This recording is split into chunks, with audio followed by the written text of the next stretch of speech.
All right, welcome back to the deep dive. Today we're digging into a moment that really changed things. A real before and after. The Presley family's move in '48. From Tupelo, Mississippi, over to Memphis, Tennessee. Big change. Huge.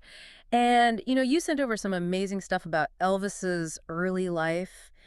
And, we're trying to figure out, How this move really? yeah, how this shaped his music, his whole life, really. Yeah. What was it about going to Memphis that was so important? Well, the interesting thing is, at the time, it wasn't about becoming a star or anything like that. Right. This was just a family trying to find a better life. Yeah, absolutely. Yeah. I mean, born in Tupelo in '35, Elvis's childhood, it wasn't easy. Not at all. Losing his twin brother, Jesse Guerin, that just devastated Gladys. Really did. And they were always struggling, financially, even lost their home. Right, but there's this interesting thing, though. Even with the poverty in East Tupelo, there was this, real sense of community. Tight knits, yeah. Yeah, and that really shaped him, too. Oh, absolutely. And that's where it starts, right?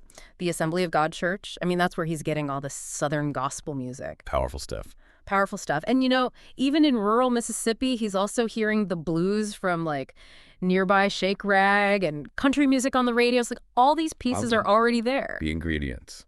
And then he's getting his first guitar at 11, singing in a talent show at 10. Wow. It's all happening.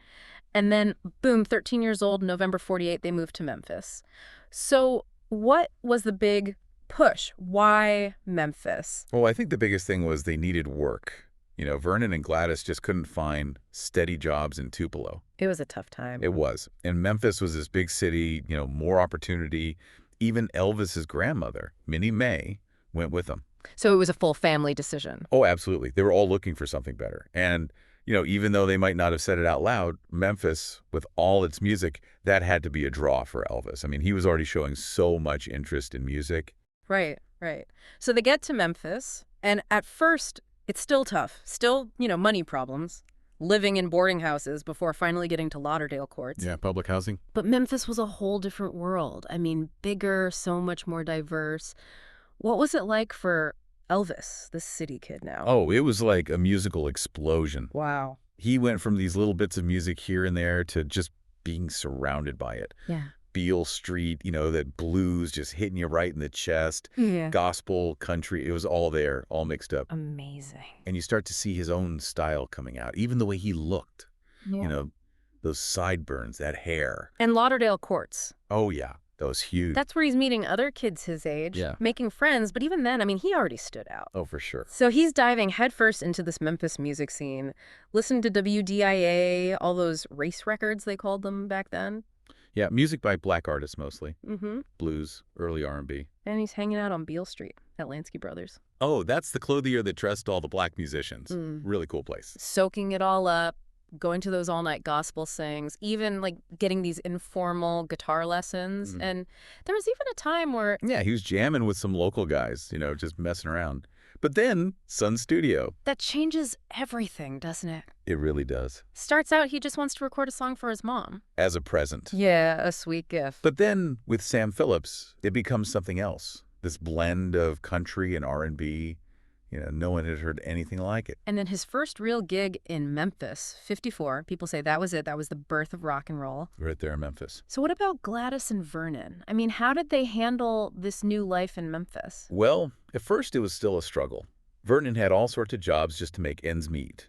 But then, as Elvis starts to become famous, their lives, it all gets tied up with his success. And they end up living with him at Graceland. Gladys was so close to him. Losing her, that was just devastating for Elvis. And later on, Vernon helped manage some of his affairs. It's incredible, right? You go from Tupelo, this small town where everyone's farming, gospel and country music everywhere, to Memphis, this bustling city, factories, people from all over, and the music scene just explodes. Exactly. It's like Tupelo gave him the basics, the early sounds he loved. But Memphis, that's where it all came together. And that had a huge impact. Graceland, that became a landmark. And his music, the way he blended everything, that changed music forever. It even started to break down some of those racial barriers in the music world. Powerful stuff. So, moving from Tupelo to Memphis, it wasn't just a change of address for the Presleys. It shows us how much our surroundings, the things we're exposed to, how that can shape someone's talent. Think about it. What if they'd stayed in Tupelo? Would Elvis have become Elvis? Makes you wonder, right? What other little choices in history have changed the world in such a big way?